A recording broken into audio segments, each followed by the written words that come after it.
Hello and welcome Total War Arena fans to the continuation of our Wargaming Gamescom 2017 live streams. I'm Zamtrios from Wargaming Europe, and joining me are the Creative Assembly developers. We got Rob Farrell and Joshua Williams from Creative Assembly. Thank you very much, guys, for coming. And the subject for today is factions and feedback. Your feedback, guys, and how it influences the development process. But before we move to it, two very important points. Well, first of all, we got the Alpha 10 going on for Total War Arena. People can check it out here on Gamescom, and you can check it out yourself at your home if you have access to it. If you don't, well, here's the thing. Throughout the stream, we're going to display bits of a code that, upon completion, will give you access to Alpha 10.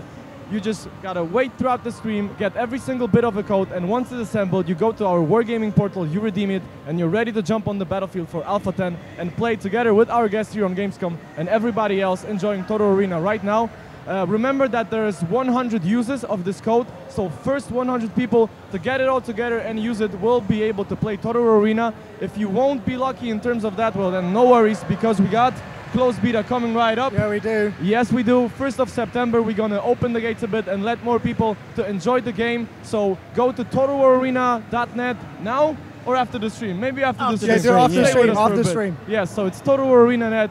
Go there, subscribe for your chance in participation for the closed beta that is coming to Total War Arena on 1st of September. Now, moving to the subject, gentlemen, factions and feedback. Yeah. Maybe as part of the beginning of the conversation, for those of our viewers that just tune in, let's say they're not familiar with Total Arena, could you please tell us which factions do we have in game currently and what's unique about them? Josh loves talking about our factions. Go on, Josh. Talking about the factions. You can say it. So we have the Greeks, the Barbarians, and the Romans. They all have really different kind of play styles. So with the Barbarians, you're looking at fast assault. You're going to get in, you're going to come out of the woods, you're going to ambush them. That's my people. Yeah, and then so we've got the dogs. They're really good at that. You can send them out, you can do some damage, and you get back in. That's kind of the whole play style of the Barbarians. The Greeks, I mean, they're all about defense, aren't they? You tell them to hold the line, they'll stand there. The Romans, they're quite assaulty. They attack a lot. They're quite aggressive, and that's because that's how they conquered the known world. You know, they attacked. They didn't just sit at home in Rome. So how did you come up with this setup in general? Why these factions in particular? Well, we kind of we're steeped in history, right? And we like the ancient world, so that's kind of where our forte lies. So we felt actually quite strongly about those three. I think when we initially started, we just had the Roman and Greeks. Yeah. And then we introduced the Barbarians as an additional flavour, and that's kind of what we want to do. We want to keep adding kind of factions that add flavours to the game. That's the main thing. Yeah. Well, it was kind of free to play and all of that stuff. It's unknown territory. Yeah. So we thought that we'd go in there with something we know and we know really well, and then we can learn all of the other stuff and then start to put on more unknowns on top of that. Yeah. Good answer. So Thank you, Rob.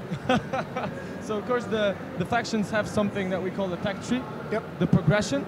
You mentioned expanding the factions. Do you have in mind also expanding the tech tree itself? Because currently, how many tiers do we have in game? We have 10 tiers. Yes. Well, there isn't really any plans to kind of extend the tier bracket, but what we want to do is we want to extend the amount of factions that we have in the game. We want to add kind of more flavors to it.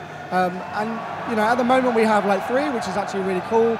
We enjoy that, but obviously as a free-to-play product, we want to add more content to the game. We want to give the player more things to do, more things to play, and more things to have fun with. Okay, so what's currently on the table in terms of expanding the faction pool? Can you talk about it a bit? Do you have anything in mind that would you like to introduce? Well, what's on the table at the moment is we're looking at all the kind of new content we could introduce. You know, you have got new factions, you've got new units. So, for example, we just unleashed the War Dogs, but it's not just when we add a unit. We don't just add one unit. We add an entire tech tree of that unit, and that takes quite a while for us to do because we have to kind of look at history, see what was an actual thing. So for example, we found that the Greeks, they could kind of sit there and be really defensive, and we needed a kind of natural counter to that. So we looked through history, and no one's called me out on it yet, but I'm going to call myself out on it. We picked the War Dogs. The War Dogs they've been added to the Barbarian faction. I was hoping someone would say like, oh, but the War Dogs were a Greek thing, and you know, because I did the research. So the War Dogs were a Greek thing, yes. They started with the Molossus breed in Greece, and then the Romans came along. They were like, oh wow, that's wicked, you're using dogs, we should use those dogs. So then they brought them back. They kind of mixed them up with the Cano Corso, so they had these really strong war dogs. But while they were doing that, they were using them for scouting, they were using them for all those kind of like base defense things. But the Barbarians up in the north, they weren't using their dogs for scouting. They were hunting with them, and actually there's records that show that when there were auxiliary units in the Roman army, the Romans would be like, what are you doing? Because the barbarians would be wrestling with their dogs, you know? They'd be letting them bite them, they'd be biting the dogs. It'd just be savage, and that is the savagery that we wanted to bring to the game. We could have bought like the weird militarized dogs who just kind of, they're dogs, but they're more people than dogs. We wanted the dogs that are dogs, you know, that are savage beasts. And so it's that kind of stuff. We're looking at units, we're looking at factions, commanders, because we want Boudica in, but we only ever add a commander when it's adding depth to the game. We don't want 50 commanders and, you know, every one of them's a copy and paste of the other one. No, we want flavour. We want to add like different play styles. Like, we want different things for you to learn. You know, invest your time in kind of understanding all the abilities and how that's going to benefit the team play, like how the mix is going to work and what can you get from other units. Yeah, exactly. We take like a core thing from the faction. So I'll just say about Boudica, for example, the barbarian faction. I said they're about light, they're about assault. Vercingetorix, he kind of comes out of the woods. He makes his men lock their morale in, and then he'll do loads of AOE damage, and he'll hold them there.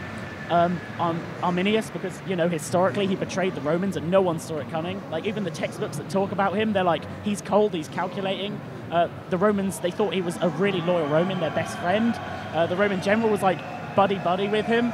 So when a messenger comes and tells him Arminius is killing our own men, he's like, what on earth is happening? So that's why we gave him Infiltrate, which lets him appear to the enemy as though he's an ally. And it's stuff like that. So you could see even through those two that they're both assault, they're both coming out the woods and attacking, but it's what you do then. For Arminius, it's actually you didn't even come out the woods, you just walked right up to them, and if they weren't looking at it, they didn't spot it. So it's about assault in different ways. And Boudica, who we just added, does that in a new way. After Camalundum, the Romans went to reinforce. I mean, really, they were reinforce a city that's already been razed to the ground. But the 9th Legion were on the road there. Boudica knew they were coming, so she ambushed them and slaughtered the 9th Legion. Absolutely slaughtered them, which is a huge thing. So we took that and we were like, that's really cool. She's an ambusher too. She's barbarian. So we gave her the ability Ambush, which lets her see further. You can see where the enemies are coming from, plan that, just like she did, and then ambush them. So it's about adding commanders depth through history and gameplay. So adding stuff is important, definitely, but so is balance, right? And can we talk about this a bit? Because I'm wondering, balance is a word that gets thrown around quite a lot, but how does the process of balancing units and commanders actually look like? How does it look on your side, guys? Well, we do a lot of play test in-house. We do a lot of kind of private tests as well. Like, we have like the alpha at the moment, but we also do private tests with like our Praetorian group, which allows us to do 10 versus 10 with other people and get feedback from them. And we like to kind of analyze like if certain units are kind of a little bit overpowered, or if they're not overpowered, like, is it the communication that we're telling them? So I know that we've spoken to a few people about war dogs, and people were like, oh no, they're really overpowered. Like, these guys just keep coming in, they're smashing my like pikes and my spears, and I can't do anything about it. I don't know how to counter them. They just seem really overpowered. We realise that it's because they don't understand the counter to that. Now, we're not saying that that's the case for everything, right? Yeah. It's just the fact that with this particular instance, we've just not communicated properly actually how that works. So the counter to it is don't get them into melee combat for too long. It's like, you know, Josh said earlier on in a presentation, which made me laugh, that dogs are very much like a yo-yo with teeth, right? So you use them to kind of throw in, bite them, and come back out. If you keep them in there and keep them attached, they're going to get killed. Yeah. And if you are Greeks and you've just seen the war dogs coming at you, we don't want you to think like, oh crap, I'm out, you know, like, oh no, war dogs are the end all. We played with it ourselves. We found that Greeks, they have great counters to them. Alexander, he can anvil them to hold the dogs in place and go round and use hammer to kill the handlers. Leonidas' shield bash is actually made to kill dogs. You know, like, even the Romans, right? Even the Romans of Germanicus. Yeah, their charges. Well, the whole point is that there's a counter, and then there's a counter to that counter, and a counter to that counter. So you see something coming, and you don't think, oh no. You think, all right, I know how I have to deal with this. And then they're thinking on the other screen, I know how I have to deal with this, and that's where the skill comes in. Yeah. You just have to time it right. Exactly. Right? Yes, exactly. So, on the basis of your experience, is there actually a playbook how to mitigate or avoid power creep as you introduce new units? Is there a way? Maybe there is no playbook. We play a lot. We test everything on every map with every unit. Like, there's so many play tests at work. I mean, we, like the developers and the QA department, we all kind of get together whenever we do new features, new units, new factions, new commanders, new abilities. Like, there's so much play that we do at work, and with the Praetorians as well, that we try very hard to really minimize that. but we understand with a free-to-play product, with the constant iteration of like content, and the more that we put in, the more we're going to have to just keep balancing. And it's going to be an ever-going kind of ongoing thing. Whenever we put a unit in, we then test that unit against every other unit, and then we have to test all the different tiers against all the different tiers, and we make sure that it's always fair, it's always balanced, that you're never just going to come up against a unit that even if you have skill, you can't beat. Skill will always beat everything, you know, that's what we want. If you have the knowledge, you have the power. And we do have like automation techniques at work to kind of work out kind of that unit balance and that one unit versus another unit versus another unit versus another unit, and just constantly going. But obviously that's one part of our test process. The other process is actually just play the game, see that, understand it. Like are the players actually understanding how they play it, or are we communicating it well? So there's just an ongoing process in how we do this. Absolutely. So on the basis of the feedback provided by our players and the Praetorians, what is currently on the table for polishing in the game? Oh, we're constantly looking at polishing. We understand, like, we get reports of, like, we want new features, we've got these bugs in the game. We have kind of a roadmap that's got kind of big beats constantly, like, throughout. Our creative director is constantly kind of making sure that our backlog of information that we are aiming to do is always there. But obviously we have to adjust the feedback as well. So we understand that some people get frustrated, or they want certain features or key bugs to be fixed, and we try to integrate that as a part of our roadmap. So we always assign some amount of time to kind of listen, absorb, understand, and then introduce. So like we talked about the dogs, right? So the dogs feeling overpowered. Sometimes it's not necessarily that they're overpowered, it's the communication. So we have to understand actually at the core what the problem is. And sometimes that's what takes a bit of time for us, is actually, is it overbound? We check, we balance, and then we go, oh, actually, it's not that, it's something else. And then we find that bigger, like a smaller issue that might be a bigger thing that we want to take our time with. And we want to make sure that we take our time and do it right. We don't want to just rush in the fix. You're right. But sometimes we find that it is the case. Like, we do take on the feedback. Like, for example, we had a lot of feedback about catapults. People were saying they were too powerful, they were coming in. And what we did is we listened to that, we tested the catapults against loads of different types of unit, and we found that maybe they were a little bit powerful. So then what we did, the next step from there, is we take the player feedback, we tested it, and then we thought, okay, how would we reduce that? Is it reducing the reload speed for the catapults? Is it, increasing the reload speed? Is it removing some of the projectiles from it? And in the end, I think we decided that we're going to test out removing some of those projectiles, seeing it, and that actually helps the catapult players themselves be less like a shotgun and more like a sniper. Because we wanted to see that if we had to kind of reduce something, how we could actually use that to refine the play style for that unit. And we do, just to be clear, we do actually enjoy getting feedback. Whether it's positive or negative, it actually helps to improve the product. And we want to make sure that we're constantly improving the product and listening to people and making sure they understand that we do listen. We want to listen. We want to make sure that we give them the right game. Of course, it's your baby, right? Exactly, So, talking about it, guys, would you like to play the game right now? Shall we check it out? Can I say, before we play this for the record, we did do a test game, and I did come top of my team. Yeah, okay. Okay, nice, look at that. There's proof. 259 to 190, okay? So, did you win the battle? We did not win the battle, but I won the war, okay? Okay, fair enough. Fair enough. So, guys, right now, for the very first time, we're going to stream Total War Arena live together with Creative Assembly developers. Okay, Joshua is going for me to press play? Let's do this. All right, I'll go 2 War Dogs, one Let's get this Shrewsbury matchmaking on the road. If you put your mic down, then I can always give the mic. I'll put it down when we're on the thing. Yeah, when you're I don't want to lose the power yet. So, Josh, you like playing with Boudica and Total War Yeah, Arena, right? I started playing Boudica when she was actually really early introduced to our playtest as like balancing. The Barbarians are actually probably my favorite faction overall, but Alexander's my favorite commander, weirdly enough. Like, he fits my playstyle really well, but like the overall core idea I love of the Barbarians. Yeah, sure. Oh, here we go, we're in a game. Okay, and we're in. Oh, we're on Rubicon. So, guys, as we are awaiting the loading, maybe once again, I'm going to remind you that throughout the stream, we're showing bits of a code that upon completion, if you're going to get the entire code, you can redeem it on Wargaming.net, and you can jump into Alpha 10 right now and play Total War Arena. If you won't be able to, because the code can be used 100 times, then stay tuned for the closed beta coming September 1st. Go to Total War Arena.net, subscribe, and wait for your chance to join the game as we just joined. And how does it look like? So what will be the tactic for this map? Well, this is actually a pretty difficult map. You've got the river in the middle that's really going to slow your units down. It's not great for an ambush there. I'll see if I can get a side position and maybe flank round. Rubicon's one of my favorite maps historically. It's where Caesar said, right, I'm going to start this civil war. And he crossed that river and he made the big plunge. And we know, it worked out well for him in the end. I don't know if you count being stabbed in the back as a good end. All right, we're just waiting on the one of your team. Mission TPD. We're going to call you out as being the one who hasn't loaded up yet. We're getting ready. Yeah, so I'm going to see if I can go around the... I don't really want to go across the bridge because you find that a lot of heavy infantry are on that bridge. Maybe if I can get around quickly through a shallow bit of the river. I'm hoping I don't get wiped immediately.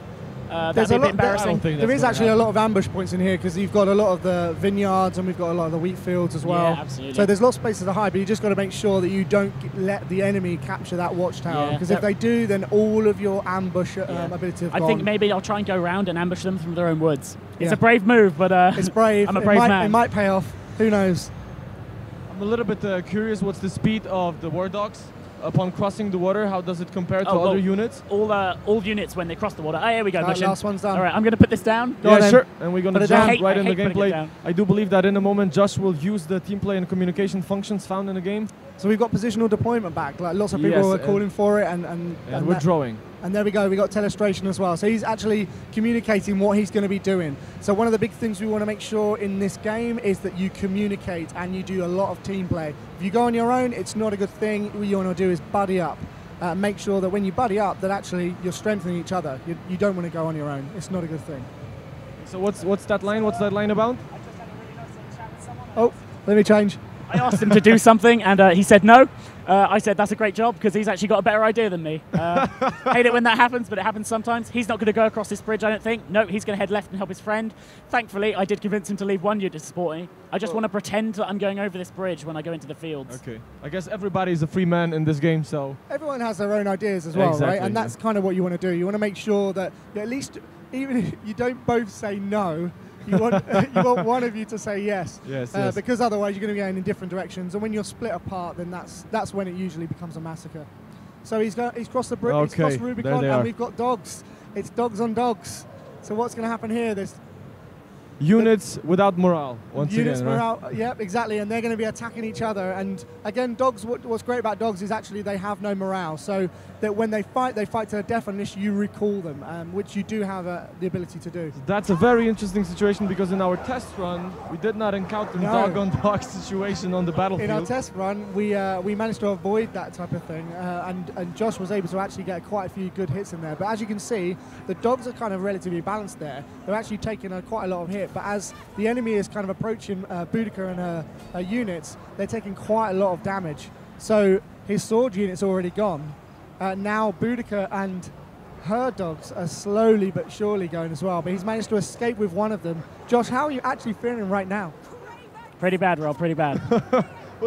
A dog v dog thing where they had 3 dogs and I had 2 wasn't going to end well unless I could get behind them. I tried getting behind them. They knew exactly what I was trying to do, and they got behind me. But I have managed to escape with one. I'm pretty happy. They've actually got no dogs, so this is a war dog unit without the dogs. But if I can go to the base, then I'm going to see if I can still play a pretty important role on this map. So you're doing a really good kind of long game plan here of ambushing by flanking quite wide on the map.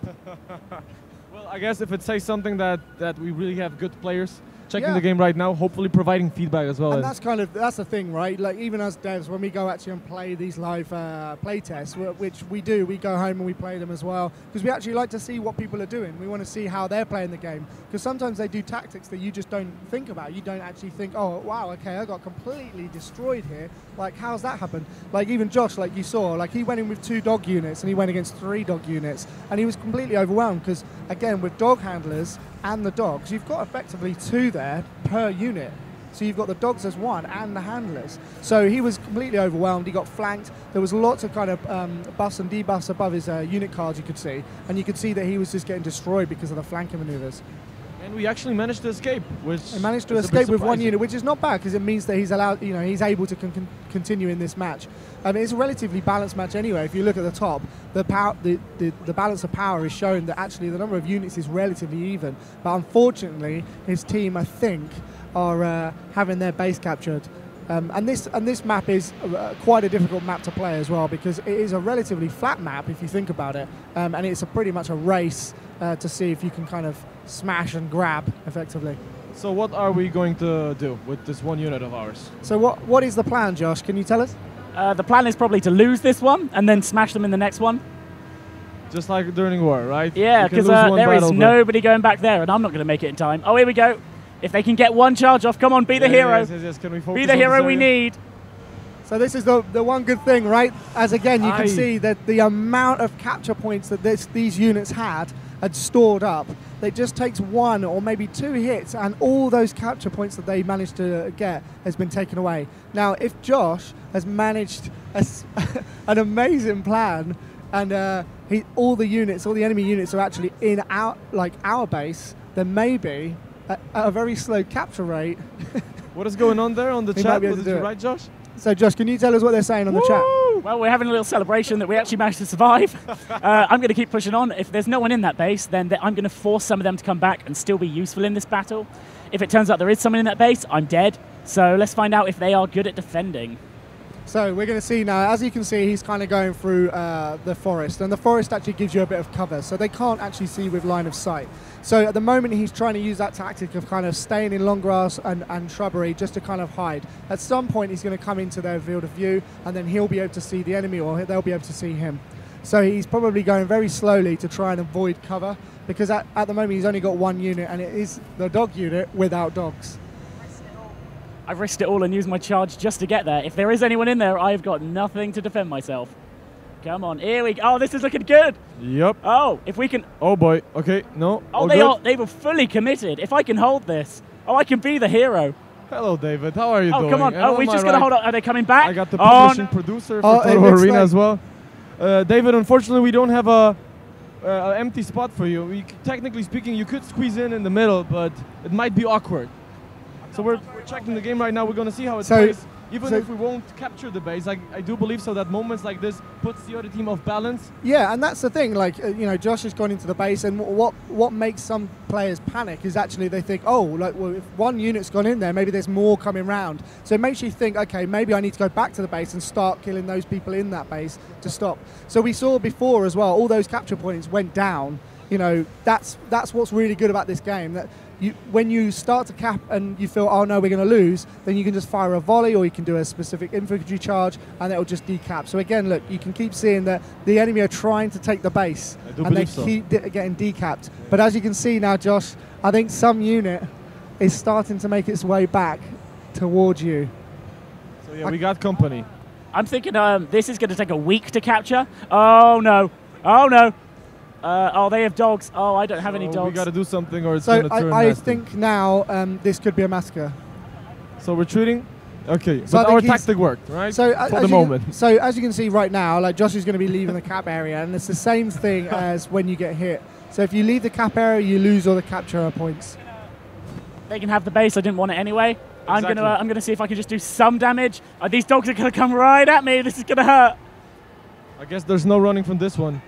So here's a really good example of how you use the dogs. So the dogs have then just been charged at Josh. Their head is dropped in shame. Which looks amazing. I must say that, like, seeing the dogs charging on a unit, it's a bit frightening. Especially if you get if you get that really good kind of charge and you see that happen, you can completely decimate Yes, yes, please do. Okay, so what could have gone better, Josh, in this fight in particular? Well, I think that 3v3 dog matchup was a pretty tricky one for me because they were a lot more mobile, and here was the real problem. I risked a lot charging across that river. I was kind of counting on them going down through the, as I said, I was counting on them going and crossing the river across the bridge. They didn't. They decided they were also going to go the same way as me. I reacted to that. I tried to send out my dogs to engage their dogs, but unfortunately they sent theirs a lot further. They sent theirs before they even saw me, which was a really brave move. It was, but like the thing with the dogs have that ability. They have the ability to go into the fog of war and actually attack anything that's in there. So it was a very brave move, and it actually paid off for him. And that's one of the really cool mechanics that you have with the dog unit. So we can switch out commanders because why not? Boudica's still in battle, but that doesn't mean you're out of the game. I'm going to go with someone who I think I can do all right with, and I'm going to go. I don't want that diversity. He's gone 3 cavalry. Hey, we did get defeated. Do I even want to look at how I did? Yes, we should have a look. Let's have a look. No, I think we should have a. Okay, I may have clicked on the wrong button there. I think it's because of the cavalry. Too many. The game saw me trying to switch from Boudica. And it said, no, you don't switch from Boudica. It's Boudica time. It's Alpha Boudica 10 only. It's Boudica moment. only. What have you done, Josh? So we're gonna... Oh, I'm so sorry, guys. Well, things happen, right? So we're going to try to get the game back up. gonna close this guy, and we can launch it again. I'm a tech genius. And we I can am. log in. This is the IT knowledge. So not only the developer, but also a talented The IT. servers go down. They call Josh.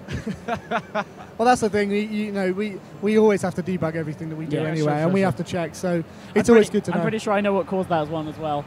We'll avoid it. Oh, here we go. Straight back in. So are we sticking with your favorite, or we're trying to take Budika? Maybe let's stick for the favorite for the time being, right? Let's not look at the KD there. Okay, I didn't that KD didn't happen. Didn't see anything. Yeah, let's try a different one. Okay. And So then when what I is get the massacred favorite in this one, then I can go back to Budika. So you said you like barbarians. Yeah, I do. there's But a Alexander's twist. my Exactly. favorite Yeah. because I love that really fast gameplay, and in general, that's really a barbarian thing with the ambushes. But you know what? Every now and then, I do an ambush, it goes wrong, and I get slaughtered. And I just, I want to go. I want some horses. I want to get to that ambush faster. It's your comfort food, isn't it? Yeah, Really, it's like when you get a bit depressed, sometimes you go and have some chocolate. Exactly, your or favorite thing. And for Josh, it's like, I got smashed. I'm going to lean on Alexander. We sat here and we said, you're going to do really well in that practice game and you're going to do really bad in the live one. And I aced that practice game. Unfortunately, everybody who's been watching has not seen that practice game. Did we record that? Can we release that on record? No, we don't. Unfortunately, we don't have that on record.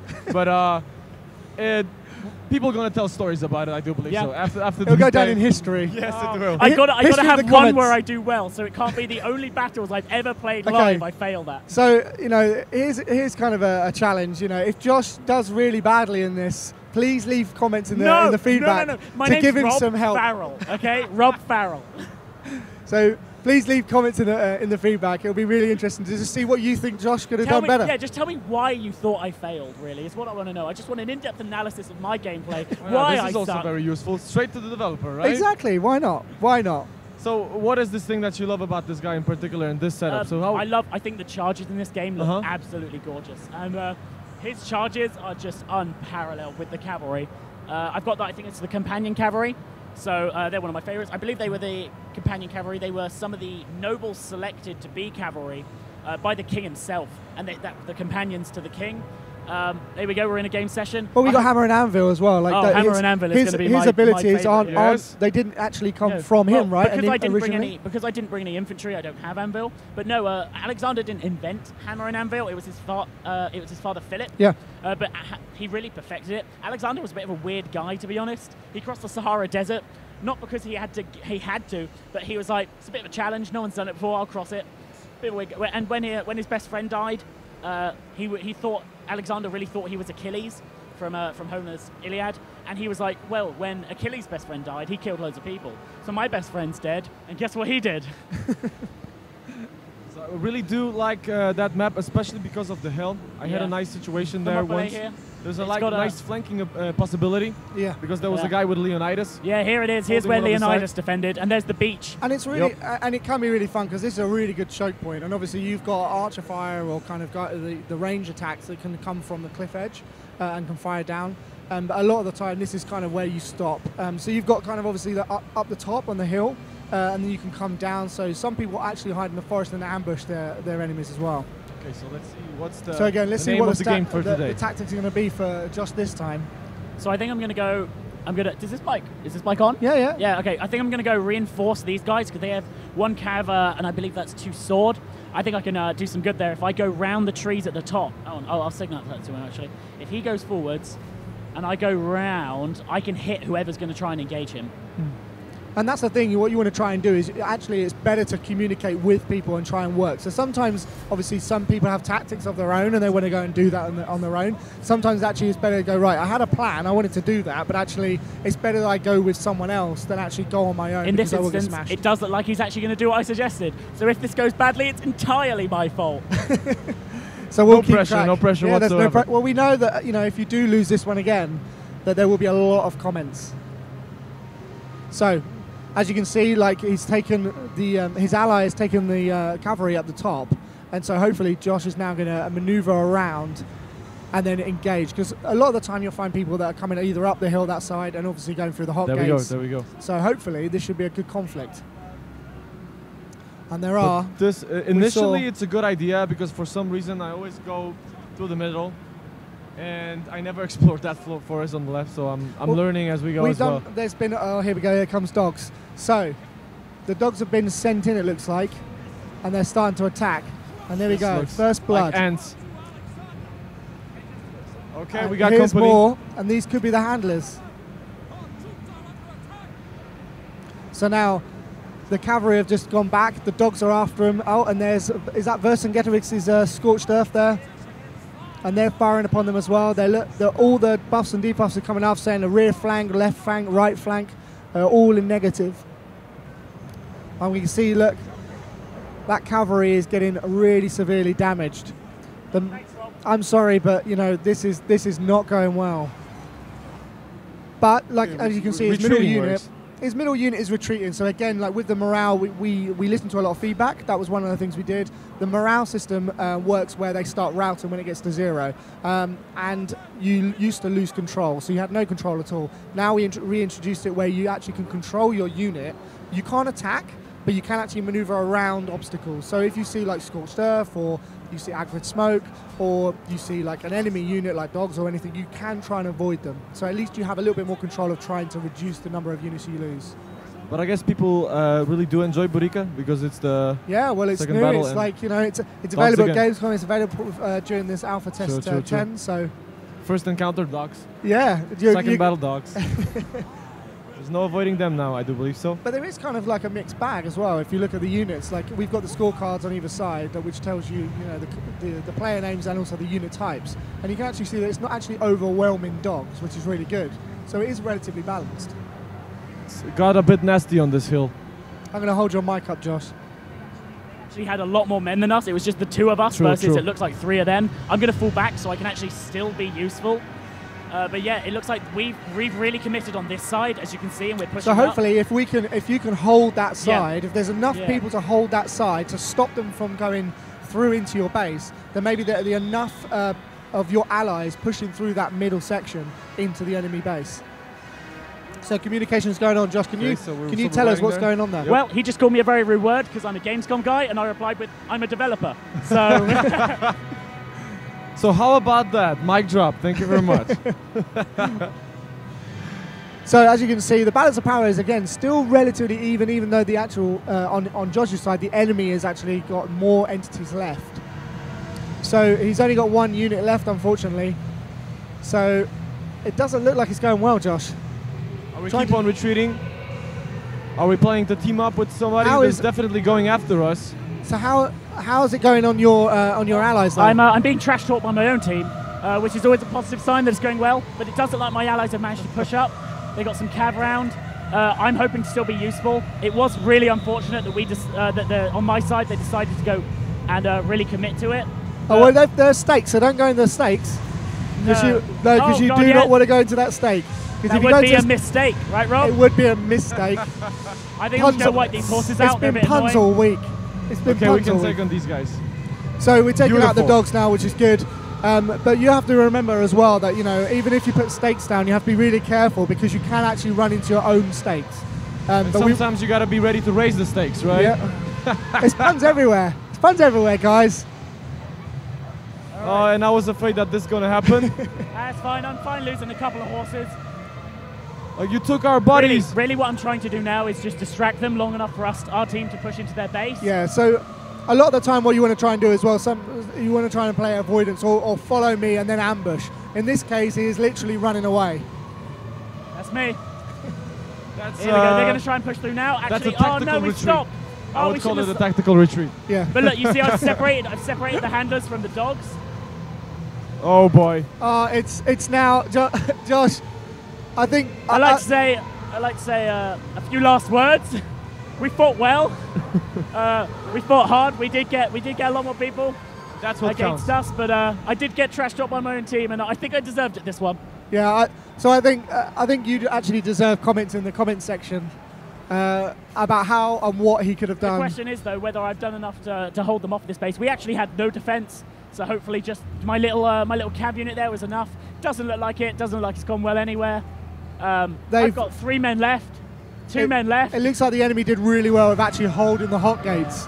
They did. Yeah, that was a very nice front So line over there. there Beach was Party. no chance really of getting through that, which was a really good defensive mover for them. And Oh, I that's did about also it. get I did get a, I'm a dev, apparently you suck hard, so. Well, happens to everybody, right? Well, what my parents used to say, you did your best. Well, You no, did your best, Robert. The whole point is, In this case, it just wasn't good enough. it doesn't even matter that I lost. The whole point is that I came out of that with a really unique story, yeah? I went in there and I came up against a huge force. I managed to hold them for a while, and then I knew that the only way for us to win would have been for me to fall back and see if I could hold the base. And that's really cool, yeah? The trash talking in between, that's a little highlight. But Between commandos, right, it happens, Yeah, right? But that just really highlights, actually, you know, you really have to be on the same page. You really have to keep communicating, and sometimes you have to say, okay, we're not going to follow my tactics, we're going to follow someone else's. I think the game has seen now that I suck so hard, they've kicked me out of my own matchmaking queue. Oh, no, it's all right. No, you're okay. Thank you No, very it's much for okay. playing. That's Yeah, enough. thank you. All right. I do not suck. It's too late now. No, Two please. losses. out there. I do believe that Burika deserves yet another one, if you guys have time, of course. I got time for one more Do we round. have time? Yeah, I don't mind. Let me Let's go check for my it. invisible This is watch. it, okay? I think we do. This is the trilogy, all right? The Yeah. first movie sucked. The second movie sucked. This is the sequel But that we will all redeem know- the trilogy. We all know the original is usually the Yeah, best. and the original was me destroying. The original that everybody saw was not the Oh. best. It's a beautiful story about retreating, Yeah. holding ground, Well, yeah, fighting that's to the it. last dog. The last horse. Horse, exactly. You know, there are different ways of playing, and obviously we saw that, you know, he came across different types of units there. You know, in that one, they had a plan, they had a rough plan of how they were going to take that top part, but unfortunately, it kind of just got over. They just got Well, that's the thing. overwhelmed. It's about being able to adapt, yeah? We had a plan to go up there. We thought 2 of the enemy would come up. We could ambush them. We could take them. And honestly, I really believe that would have worked. The problem was 3 enemies came up. We were engaged with 2. Then the 3rd came in. So, Josh, are you planning to actually team up with anybody for this battle? Because You know what? so I think far- I'm just going to go alone. Every time I tell someone to come with me, I get them killed. My suggestion is not to go alone, Josh. My suggestion is to actually buddy up with I'm a someone. lone Listen dog. to them. A lone Listen to wolf. them. I don't want to buddy up. I can do it on my own. I can prove I can do it on my own. We don't want him to go alone. We yeah. want him to buddy up. But go on, sorry, Rob.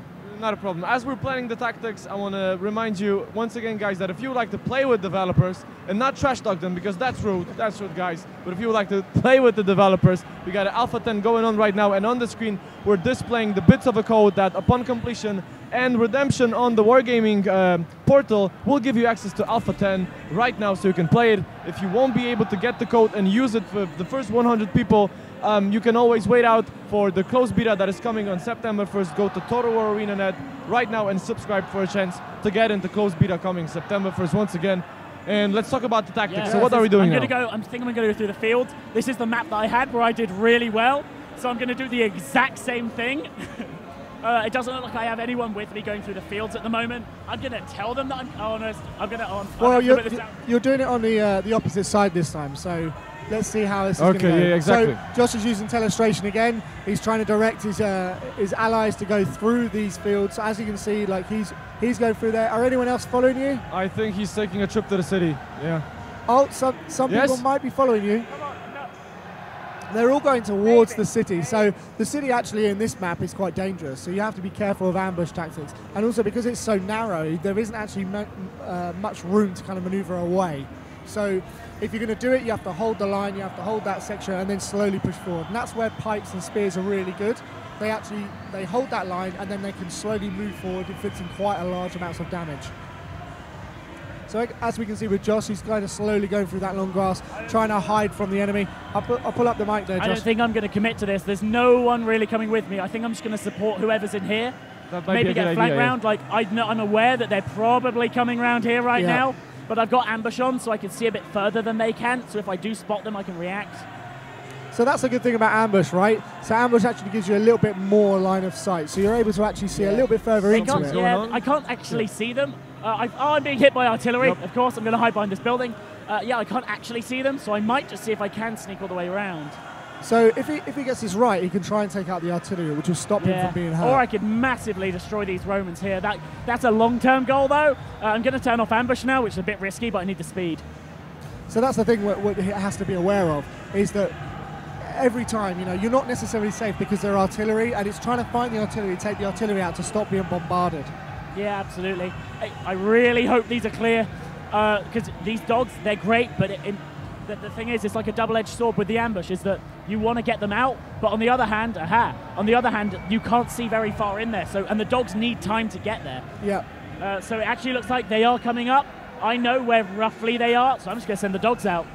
Yeah, well, this is a very cool thing. Yes, I don't think we mentioned it yet. You can send out the dogs to the fog of war. Yep. And hope for the best. So Josh is just maneuvering his other. Well, let's see what the dogs are doing. Have I lost? Oh, the dogs are doing something, it looks like. Yeah. They're actually damaging inside the fog of war. So as you can see, Amazing. he can't see the visibility that's going on, but he can actually see that he's doing damage. I'm checking here to see how many dogs I have left. All right, I'm starting to lose some. So he's starting to lose dogs now. I'm going to pull them back now. So he's going to recall them, and as you can see, they start coming running back. So he's done inflicted damage. There we go. Now we know there's a. So you can see now that the people are firing upon his dogs, which is giving away their position. So now he's pulling them back, trying to get away, and then he can kind of hide and regain. Yeah, we should definitely move God. the. Oh, I looked away for a second. Exactly. And that's what you can't do in this game, Josh. No. I had an impression that they will go after them. All right, we're going to see if we can fury out of this. So now he's kind of running away, trying to regain, trying to recover, I should say. Actually, these guys should probably just run as well. Yeah, these guys look like they've actually managed to get off. I'm going to see if I can get those archers that I spotted earlier. Unless the cavalry know I'm here. Actually, I think I managed to take them out. Either that or they've just kept on going, in which case I should probably say that they're coming. Oh boy, we have company there, unfortunately. Yeah, a lot of company. I think that's what you'll find. You'll find actually the more and more you play this game, the more you actually want to keep communicating. So communicating is such a big key to this game. All right, yep, we definitely didn't have a good time there. I'm going to see if I can support these guys up here. I would flank round. Boudica is getting massacred. Well, I'm actually doing all right up here, but it's just that it's going to take a lot of micro to make sure I win this. I would rather actually commit to something else. I'm going to see if I can even make it to those guys. Oh no, I am in a dead part of the battlefield. Yep, here we go. Let's play as these guys instead. Oh no, they're being fired on. Okay, I'm going to see if I can support these guys. I'm going to throw some peeler in. I'm going to get a little bit of friendly fire, but I think it's worth it if I can hit those back units. So friendly fire has been triggered there, so you can see that Josh has actually done a little bit of friendly fire. Yeah, but you can see I did 192 to my friendlies, but actually 700 to the enemy. And that's sometimes, it's good to be notified that you are actually doing friendly fire, but sometimes actually you find that you get more damage on the enemy than you do on your allies. It looks like we might be able to break these guys, but now these archers coming around, they're going to really hurt. How are we doing on the right side? We're not doing on the right side. So no, his two dog units have gone. But actually, we still have these guys left, the Gamescom account. So back there, down there, someone supporting me. That's amazing. It's not going well here. I wish I had my last ability, but I haven't quite unlocked that tier yet. A rebellion would be really good here. We're just going to fight to the death, see if we can hold them off. No, doesn't look like we're going to win this map, though. I'll be honest with you. Well, it happens. But I think you've done better. I have definitely done better. This map is my jam, you know? Well, this is live fire test. Yeah, so. I managed to engage with a lot of horses at the start, I think. Did a lot of damage. I don't know how much I did because it was in the fog of war. We'll find that out after, I guess. Yep. But we can wait for the rewards and we can see what you did. You know what? When I play as dogs, I'm great against everything but other dogs. I cannot counter my own unit. But what was cool was we actually got to see that dog mechanic where you can actually, you think of the fog of war as a blanket and you can send your dogs underneath it. And you can see how they were attacking anything that was in their sight. My men are cheering. They're thinking this is going to go well for them, but honestly, I can't see their optimism. The spirit is what counts, I think. I mean, they're giving it a good go. If they remain enthusiastic till the very end. It doesn't matter. It doesn't matter. We're doing it right. But as you can see, the balance of power is just completely shifted to the enemy. True. They've got so much more units. It's only going to be a matter of time before they push through on one side and just cap the base. So in the current situation, with those two dog units going against each other, the numbers will be what counts, right? Yeah, I mean, it just depends on how much damage and how much morale you've afflicted. So in the second battle that we saw with Josh, he had 2 dog units versus 3, and the dog units were able to surround him, and that's kind of what got him out. Yeah. I'm meant to also be playing this on stage tomorrow, so hopefully that goes a lot better. Fingers crossed, I don't know. Josh. I think that last battle was pretty typical for me. I find that I deal a lot of damage in the early game. I'm not a very patient player, which is why I play barbarians and cavalry. I love the charge in. I tend to then get killed, but I'm fine with that. I'll jump into another battle. It's probably not the best way to get XP. You're probably meant to play properly. Yes. But I love doing that early damage. Well, guys, then thank you very much for your time. No, you're for the welcome. talking about factions and feedback, for the presentation of the game. First time live, Wargaming with Here we go. Creative Let's see. Assembly. Let's see. And how did we do? Just a quick not look. bad. Was it it was more? mid. Yeah, it's not It's bad. all right. It's probably, yeah, it wasn't bad. I did a lot of damage there. 87% was damage. What counts? What counts? So, guys, thank you very much for staying with us throughout the stream. For everything else, Total War Arena and Wargaming, just tune into our official hashtag WargamingGC, which is not only your key for more information about what is going on Gamescom 2017, but also your chance to win an awesome gaming chair, a keyboard, mouse, and a lot of different stuff. All you got to do is share feedback about a game, share a picture from Gamescom, share a screenshot from Total War Arena as you're enjoying Alpha 10, or a picture of your gaming rig. Include the hashtag WargamingGC and you're in. That's about it. And remember, if you want to send feedback about how I did in those battles, I'm Rob Farrell, okay? Yeah, apart from that, we got pretty cool Facebook profile pictures overlaid, inspired by Gamescom 2017. Those of you who speak German, please visit our Snapchat account, wargaming.de. And once again, I hope you have a lot of luck with the bonus codes that we were displaying. If you manage to complete the code, go for our Wargaming portal. You can redeem it. First 100 people will get access to the Alpha 10 happening right now. And if you're not lucky, well, September 1st, close beta coming in hot. Visit Total War Arena net, subscribe now for a chance to jump into the battlefield. Thank you very much for staying with us. Gentlemen, once again, thank you very much. And I'm going to head downstairs right now, queue up, because I want to check those War Dogs myself. Awesome. Thank you very much, guys. Thank you.